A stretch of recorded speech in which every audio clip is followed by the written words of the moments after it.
Good morning to you, and welcome back to today's JRPG Weekly Update. Guys, listen, we've got a lot of news to talk about. We got the Game Awards, we got new reveals from the Game Awards, but before that, today's episode is being sponsored by this ad by Square Enix and their latest entry in the Romancing Saga series, Romancing Saga Re-Universe. And if you're still somehow not familiar with Re-Universe, it's a free-to-play turn-based RPG featuring unique gameplay mechanics from earlier entries in the Romancing Saga series. In this game, you gather heroes to help you do battle against hordes of enemies as you ascend a tower in a way that'll feel familiar to fans of retro-style RPGs. The game features lovely pixel art and some gorgeous portraits by the legendary Tomomi Kobayashi, and music by Kenji Ito. It's nostalgia-packed for fans familiar with Romancing Saga titles, but doesn't require any existing knowledge to dive right into the story. And right now, Square Enix is celebrating their half anniversary with login bonuses for the month of December, in which you can obtain jewels, SS guaranteed platinum summon tickets, half anniversary exchange tickets, and half anniversary coins that can be exchanged for units, weapons, and more. Plus, there's a Hot Springs event that ends on Friday, and a Christmas event starting on the 22nd. And right now there's a sale on jewels the likes of which have not been seen before in Re-Universe. Download the game from the App Store or Google Play by using the link in this video's description today, because now is the perfect time to start your journey through Re-Universe. And not only that, but by doing so, you'd also be supporting the show by helping keep the lights on.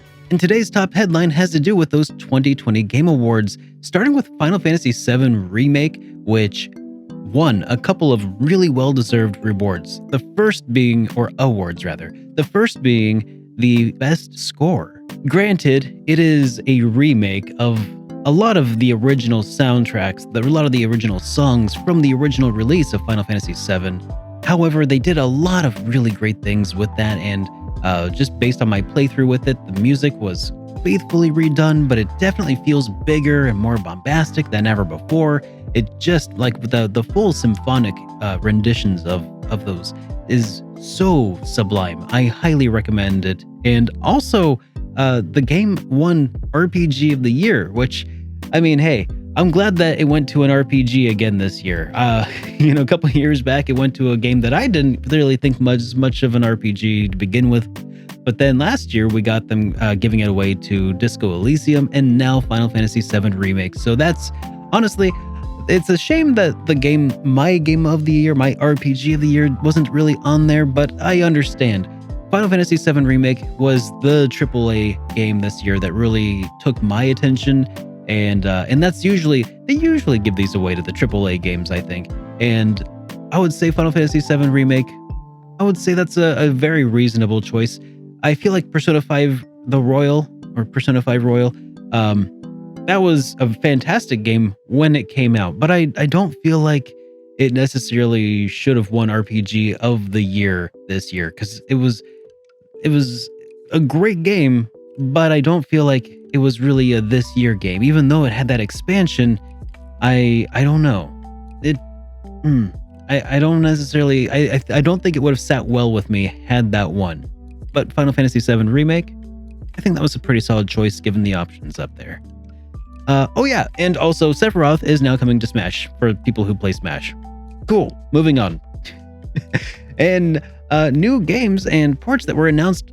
Disco Elysium, speak of those devils, they got the final cut on the way. Disco Elysium, of course, being Game of the Year award winner of 2019, is the Western-style CRPG. This new updated version of the game is going to feature a full voice cast. It's going to be fully voice acted. It's going to have new quests, new gameplay updates, upgraded AI, and it's going to be on sale for $40 when it launches. And the really cool news is that everybody who already got the existing version of it is getting a free upgrade to the final cut version of the game, which is going to launch in March of 2021. Also, we got a new trailer here for a new teaser trailer rather for the new Dragon Age game that we don't really know a whole lot about. It looks like, according to people who follow the game series, it looks like it takes place in Tevinter Imperium. And also on the heels of that, we also got another trailer for Mass Effect, which looked pretty cool. Showed off the little N7 logo.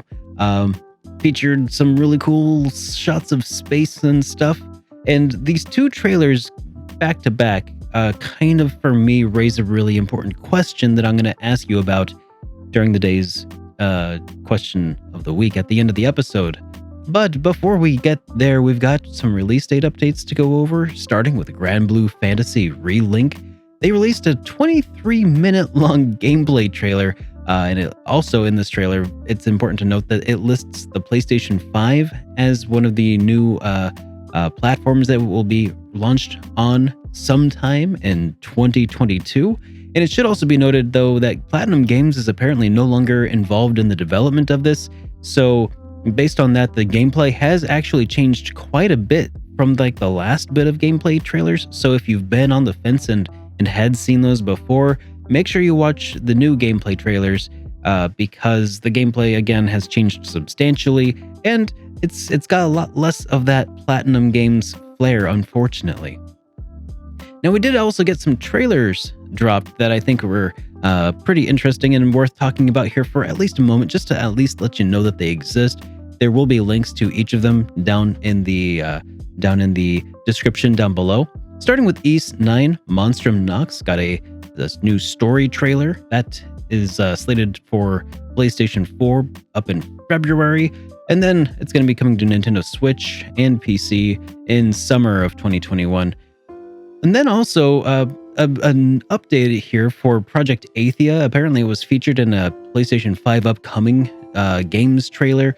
It was about the 34 second mark that they started showing off the trailer, but it didn't really show off any new gameplay for Project Athia. However, it did have this little subtitle that was pretty interesting, stating that the game will be a 2-year exclusive to the PlayStation 5, but it will also be on PC. So basically, it's a console exclusive.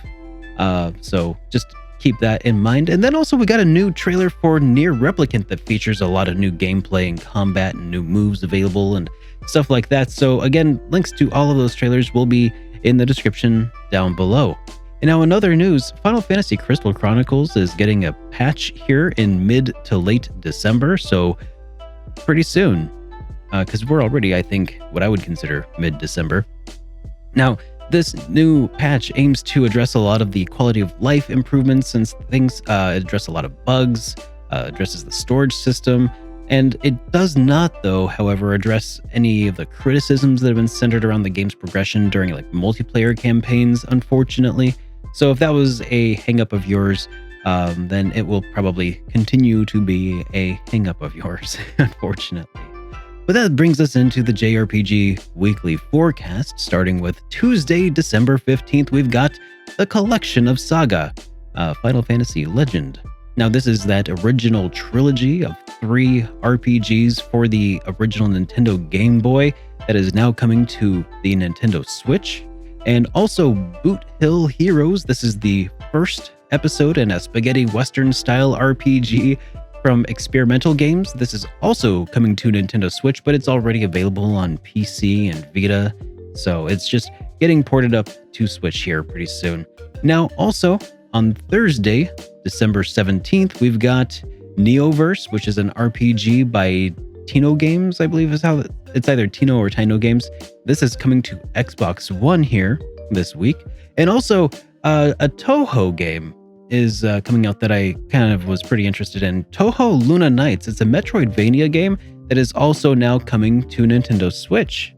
And then we've got Mercenaries Blaze, Dawn of the Twin Dragons, which looks like a 16-bit or maybe even 32-bit style tactical RPG that is now also coming to Nintendo Switch. Based on the trailer, based on the gameplay, this looks really sweet, and I think you guys, especially for maybe fans of Final Fantasy Tactics, will probably want to check this out. Now, that brings us to today's question of the week, which I alluded to earlier at the beginning of the episode when I was talking about the BioWare trailers for Mass Effect and Dragon Age. And the question that I have for you is essentially, what are your thoughts? What's your reception here? I know that the internet blew up a little bit because both of those have massive fan bases.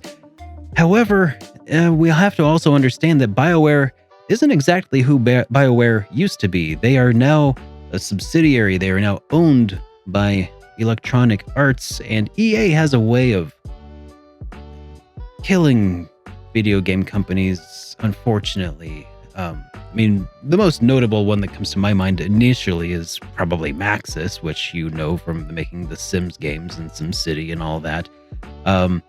That said, I mean, The Sims is still going, but is it really what it used to be? I don't know. But anyways, they've got a bit of a reputation, obviously, for meddling a bit and causing previously once great titles to be kind of awful. I mean, and after on the heels of what happened with Anthem and what I heard around that, when they were saying that they were basically going to make the next Dragon Age Anthem with dragons, that's a pretty notorious quote that got a lot of people really worried. I have to ask you now, what are your thoughts here? How hyped are you, or are you also equally concerned and skeptical, I guess? I'm definitely firmly in the skeptical camp. That said, it's easy for me to say because I was never really hugely into either series. Unfortunately, I really should be. I should give them a go at some point. They just haven't really made their way into my backlog yet to actually work through. So, I think, I don't know. It looks bad based on like a lot of the existing staffers who were like creative leads behind some of these games actually exiting. I don't know. And that's why I'm asking you guys. Anyways, I wish I could end this on a more positive note, but hey, I hope you have a great week, and I'll see you guys later. Have a great week, everybody. Oh yeah, I'm SuperDerek, and this has all been news to me. Have a great week, everybody.